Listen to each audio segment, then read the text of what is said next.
Chapter 1. The Drunken Republic. Before there was a constitution, there was whiskey. To understand America's love affair with alcohol, you have to go back, far back, before the wars, before the presidents, back to the waves crashing against the hull of the Mayflower. When the Puritans landed on Plymouth Rock in 1620, their first priority wasn't food or shelter, it was beer. They didn't stumble onto land in search of freedom. They staggered off the boat because they were running out of ale. For we could not now take time for further search, our victuals being much spent, especially our beer, one diary read. In early America, alcohol was more than a drink. It was medicine, currency, and comfort. Colonists brewed cider, mead, beer, and rum. Even children drank small beer, a low-alcohol concoction safer than well water.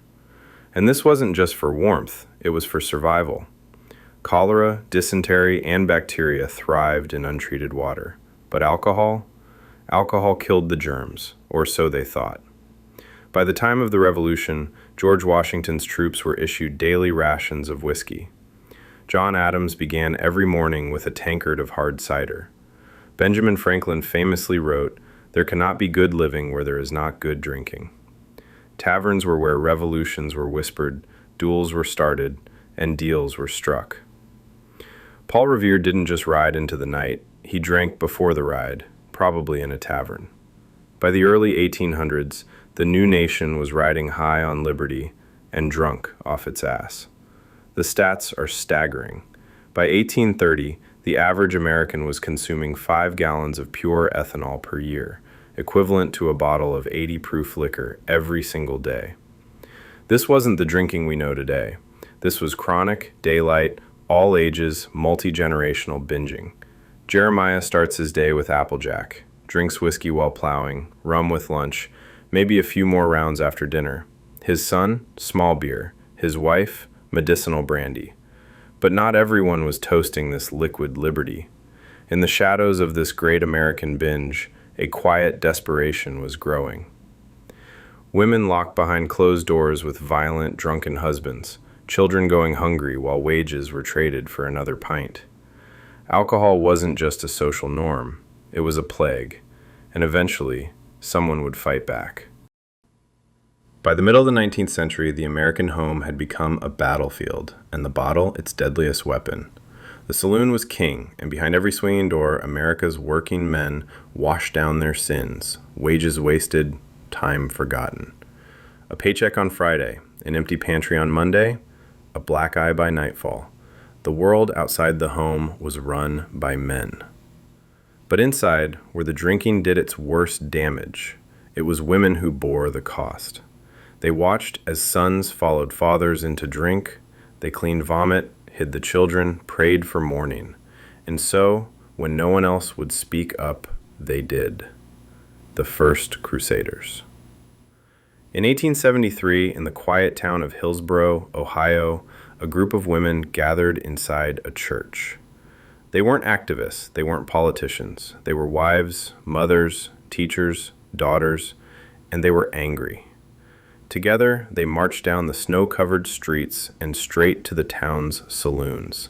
They didn't yell, they didn't fight, they prayed. Outside each bar, they knelt in the snow and sang hymns as whiskey dripped just inches away behind the walls. The men inside, they laughed, they heckled, they poured another drink. But the women didn't leave.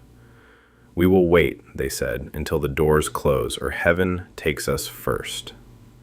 Word spread like fire on dry wheat. Within months, over 900 towns across 31 states had seen similar women's raids. Thousands of women, kneeling, praying, singing, pleading, outside in freezing wind, in sweltering sun, on their knees for their families. In one town, a bar owner threatened them with a cannon. In another, firemen were called to hose them off the street, but they persisted. They weren't just trying to save their husbands, they were trying to save America from itself. The Woman's Christian Temperance Union. By 1874, the scattered prayer armies found a banner to unite under.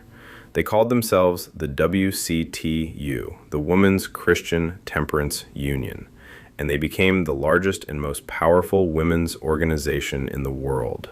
They printed pamphlets and textbooks. They lobbied legislatures. They stormed into schools, churches, courtrooms, wherever the next generation could be reached. Their slogan, "For God and home and native land." To most Americans, women had no place in politics, no vote, no voice, but the WCTU had something stronger, moral credibility, and they knew how to use it. They built public drinking fountains, arguing that if men had free, clean water, they wouldn't need to turn to beer. They created shelters for battered wives and alcoholic women, many of whom had nowhere else to go. They wrote school books warning that even a sip of alcohol could ignite your organs or turn your brain to mush. There are crusaders who carry banners, and then there was the woman who carried a hatchet.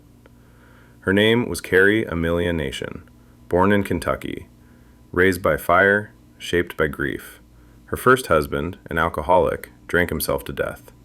Her second, a preacher, warned her not to make a scene. She didn't listen. In her own words, she was a bulldog running along at the feet of Jesus, barking at what he doesn't like. And what Jesus apparently hated was saloons. By the late 1890s, Carrie had joined the Kansas branch of the WCTU, but prayer circles weren't enough.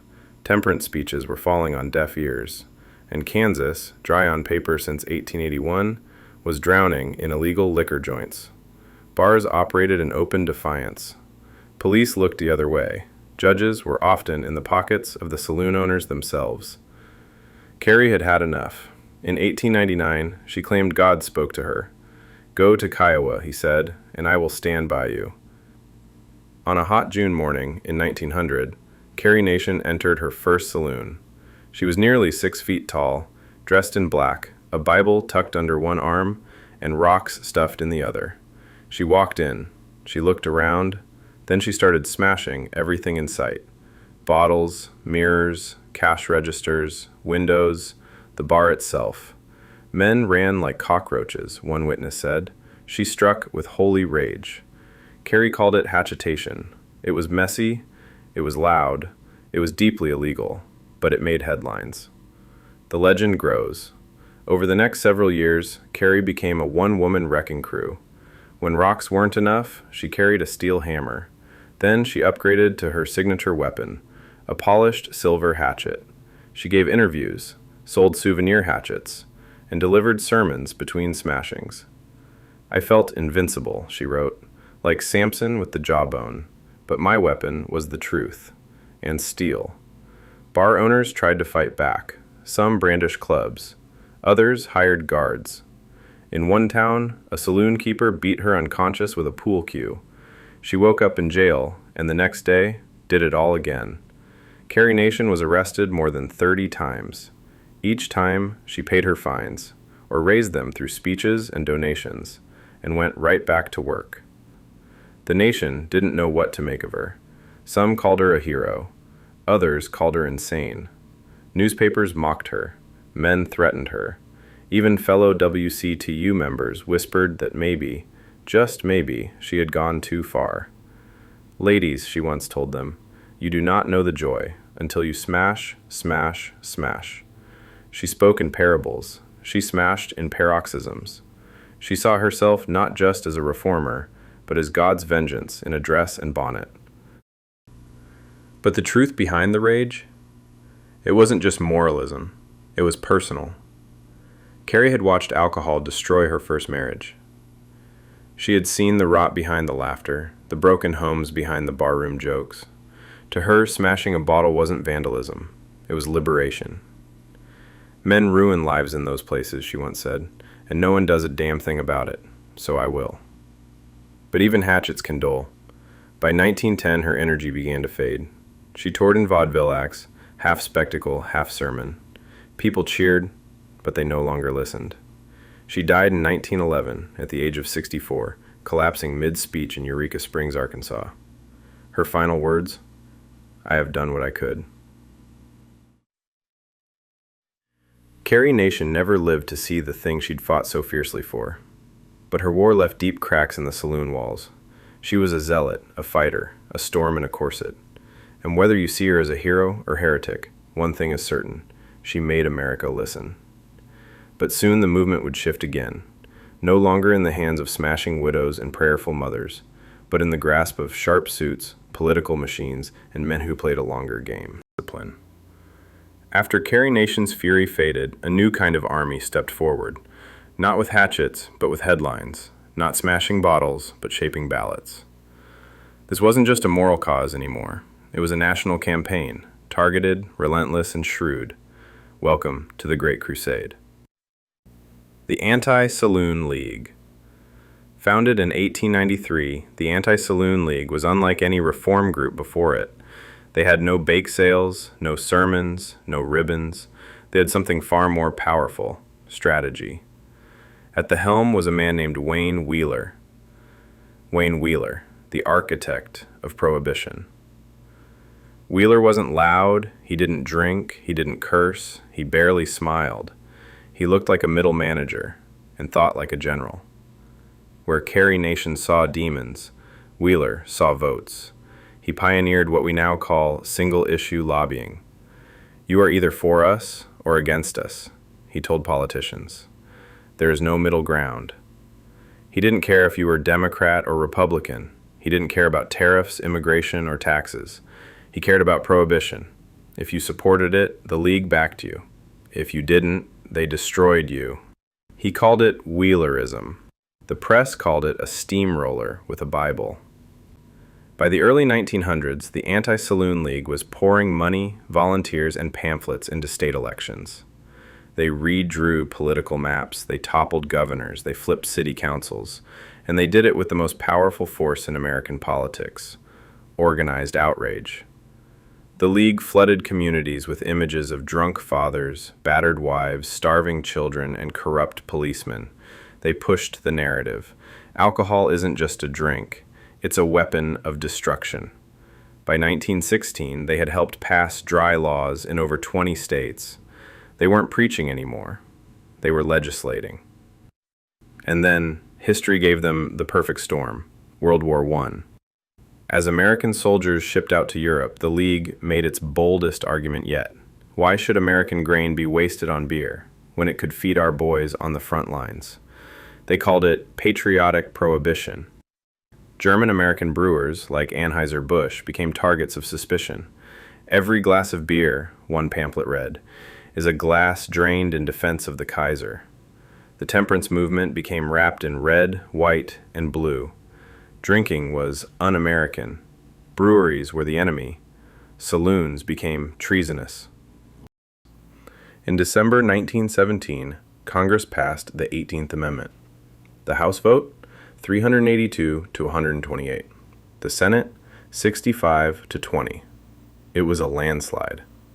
The amendment didn't outlaw alcohol outright. It simply banned the manufacture, sale, and transport of it. Wheeler and the League celebrated. But they knew that laws are only as strong as the people enforcing them. That's where the Volstead Act would come in. But that battle was still to come. The Great Crusade had won its war of words. The Drys were in power. The saloons were under siege. And yet, as history has shown time and again, winning the law is easy. Enforcing it is where the trouble begins. Because behind every locked saloon door, 1,000 others were waiting to open in the shadows.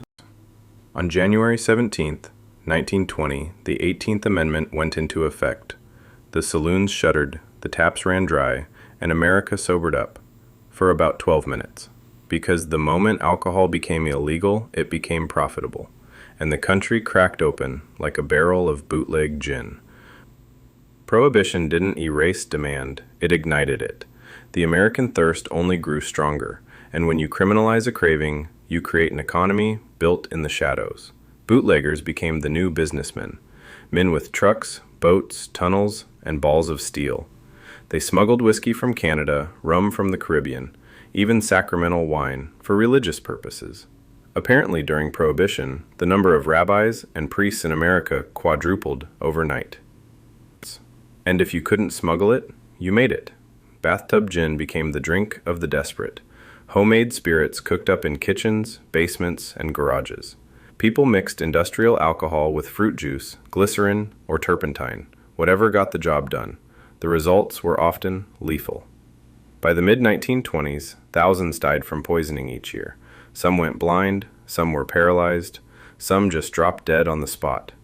The government's response? Make it worse. They intentionally poisoned industrial alcohol to discourage consumption. Yes, the government knowingly poisoned its own citizens in the name of moral purity. Above ground, America looked dry, but below street level, the night was alive. Speakeasies, hidden bars, sprouted like mushrooms. By 1925, New York City alone had over 30,000 of them. They were tucked behind barber shops, inside flower shops, beneath soda fountains. The code words changed nightly.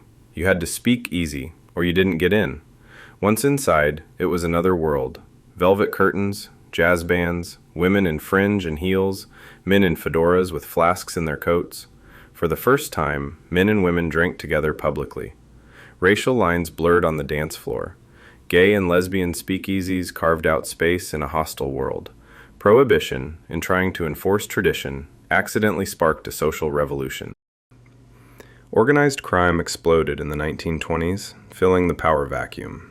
Every city had its kingpin, but none loomed larger than Al Capone. Operating out of Chicago, Capone turned Prohibition into a multi-million-dollar empire. He controlled breweries, distribution routes, bribed cops, paid off judges. He called it public service. The papers called it the Capone era, but it came at a cost. Gangland violence became daily news. Drive-by shootings, car bombings, bloody turf wars. In 1929, Capone's men murdered 7 rivals in broad daylight, the infamous St. Valentine's Day Massacre. Suddenly, the moral crusade of the 18th Amendment had become a nationwide bloodbath. The system bends law enforcement. Outgunned, outmanned, and often on the take. A Prohibition agent made $1,200 a year. A bribe from a bootlegger could triple that in a single night. Police were known to raid a speakeasy, dump the liquor, and then collect a payoff and walk away smiling. Judges looked the other way. Politicians pretended not to notice. Even the president, Warren G. Harding, had his own stash in the White House. Apparently, law and order had a liquor cabinet. Prohibition was supposed to cleanse the nation. Instead, it stained every corner of it with hypocrisy, corruption, and greed. The bootleggers got rich, the mob got power, and the people got drunk anyway.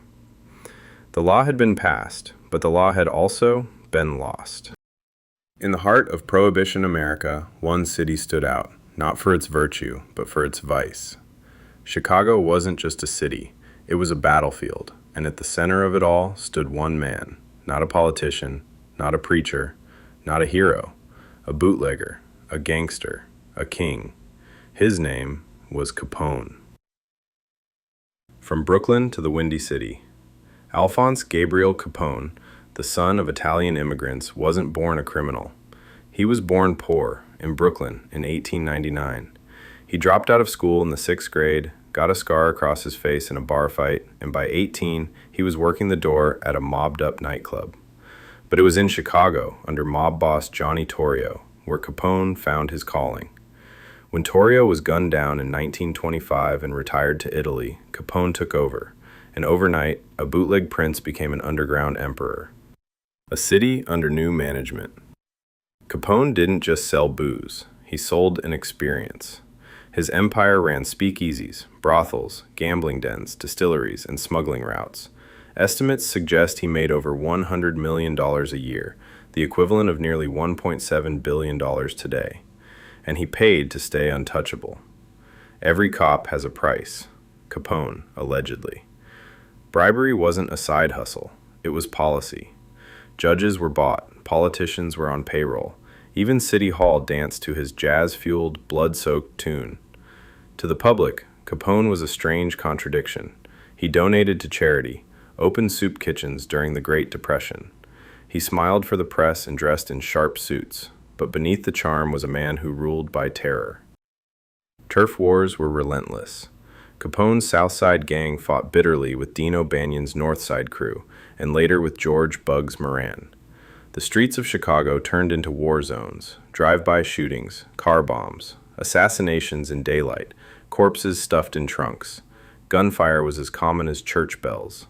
The most infamous hit, the St. Valentine's Day Massacre, February 14, 1929. Capone's men, disguised as cops, lined up 7 of Moran's men in a garage and executed them with Tommy guns. 150 bullets, no survivors. Capone was in Florida at the time with an alibi, but no one doubted who gave the order. Capone didn't need to pull the trigger. He was the man who gave permission. Capone had bought the city, but he couldn't buy Washington. The violence and corruption became national scandal. The public, once charmed by bootleg glamour, began to sour. In 1929, President Herbert Hoover gave a secret order: get Capone. But it wouldn't be bullets that brought him down. It was bookkeeping. Enter Elliot Ness, a Prohibition agent backed by a small group of incorruptible men, the Untouchables. They weren't the ones who took Capone down, but they harassed him, raided his breweries, and humiliated his network in the press. The real blow came from the IRS. In 1931, Capone was indicted on 22 counts of tax evasion. Of all his crimes, murder, extortion, racketeering, it was taxes that stuck. He was sentenced to 11 years in federal prison. And, in a final twist, Capone was sent to Alcatraz, cut off, alone, deteriorating from syphilis of the brain. By the time he was released in 1939, he was a ghost of the man who once ruled Chicago. The fall of a king. He built an empire from beer and blood, but in the end, it crumbled, under math, not bullets. Capone wasn't just a man, he was a symptom of greed, of broken law, of a country that made criminals out of capitalists, and kings out of outlaws. By the early 1930s, the mood of the nation had changed. The moral crusade that birthed Prohibition was unraveling under the weight of its own hypocrisy. Speakeasies were everywhere. The rich drank with impunity, the poor went to jail. Violence wasn't purged, it had exploded. Organized crime flourished. Federal enforcement was overwhelmed and underfunded. And then came something worse than gangsters. The Great Depression. In 1929, the stock market crashed, banks failed, unemployment soared. By 1933, nearly 1 in 4 Americans had no job, and suddenly, that illegal liquor trade started to look like a missed opportunity. Prohibition had been sold as a cure for social ills, but the data painted a darker picture. Alcohol-related deaths initially dropped, then spiked due to toxic bootleg liquor. Hospitals saw a rise in poisoning cases from poorly made moonshine. Federal spending ballooned to enforce the law, yet tax revenue from alcohol, once a major source of funding, had vanished. And the public? They were tired. Tired of crime. Tired of corruption. Tired of the lie. We have more respect for a man with a flask than for one with a badge. Chicago bartender, 1931. A nation turns wet again. The call for repeal began as whispers, from moderates, economists, and unlikely politicians. One of the loudest voices? Pauline Sabin, a former supporter of Prohibition and founding member of the Women's Organization for National Prohibition Reform. She argued not just on principle, but on results. Prohibition had endangered children, corrupted law enforcement, and shattered trust in the legal system. What began as a noble experiment has become a national disgrace. By 1932, the tide was undeniable. Franklin Delano Roosevelt saw the writing on the wall and made repeal part of his presidential campaign. He promised a New Deal for America and a legal drink with dinner. On November 8, 1932, Roosevelt crushed Herbert Hoover at the polls. It wasn't just a political victory, it was a cultural turning point. I think this would be a good time for a beer. FDR, shortly after taking office. He wasted no time. On March 22, 1933, he signed the Cullen-Harrison Act, legalizing beer and wine with up to 3% alcohol alcohol. That night, thousands of Americans lined the streets outside breweries. Cheers broke out. Bottles popped. The taps flowed again. But the real death blow came that December.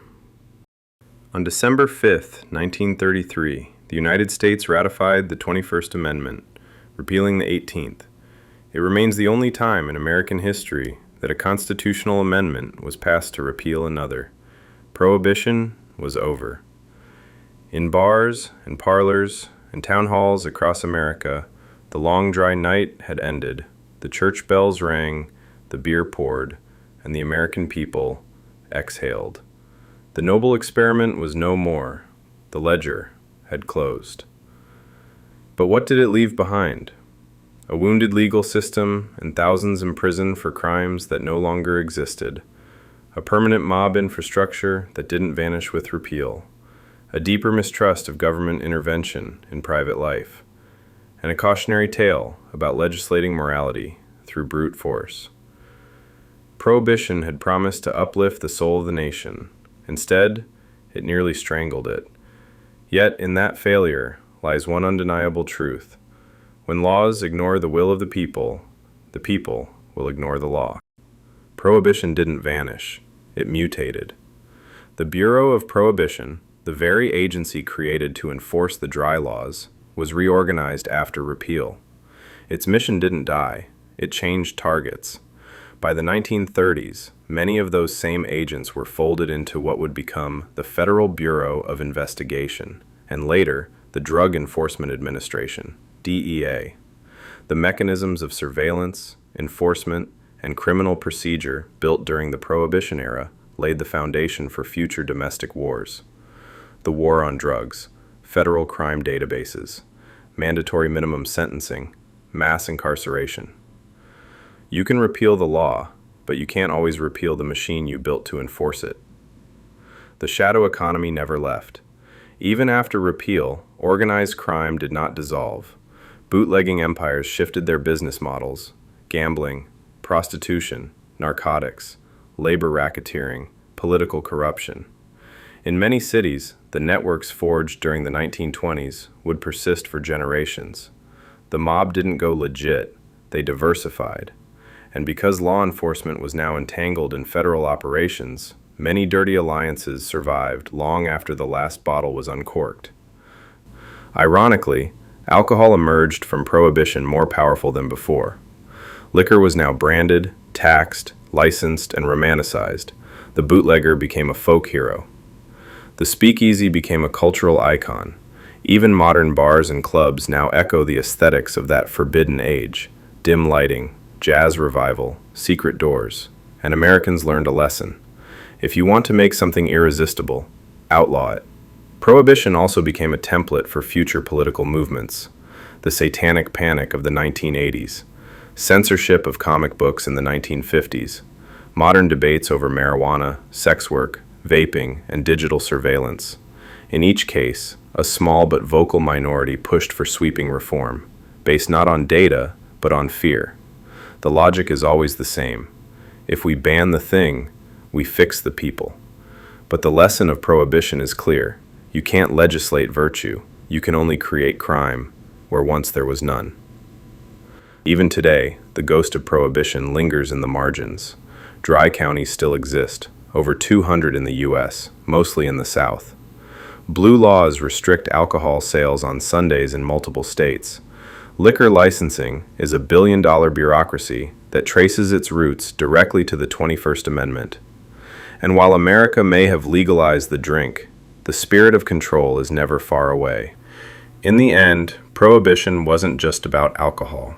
It was about control, resistance, and the limits of law. It tested the Constitution. It reshaped American crime. It created empires, from Capone's kingdom to the modern surveillance state. It was, in every sense, an experiment in national identity. And like all experiments, it had its casualties. The dry age ended, but the thirst remains, for safety, for order, for purity, and sometimes for another round. We tried to outlaw temptation, tried to save a nation with ink and iron, prayer and punishment. But Prohibition didn't make us better. It made us clever and desperate and dangerous. The speakeasy never really closed. The mob never really left. And the thirst, well, that was never just about the drink. It was about control, about fear, about who gets to decide what's moral and what's criminal. And when you look closely at the cracked glass of the Prohibition years, you don't just see gangsters and flappers. You see yourself, a citizen, caught between law and liberty, desire and discipline. Here at the Dusty Ledger, we don't sanitize history. We sip it neat, one story at a time. If this tale stirred your curiosity, raise a glass and hit that like button. Subscribe if you're thirsty for more. And remember, the past doesn't just haunt us, it teaches us, if we're bold enough to read what's written between the lines. Until next time, stay curious, stay skeptical, and keep your ledger dusty.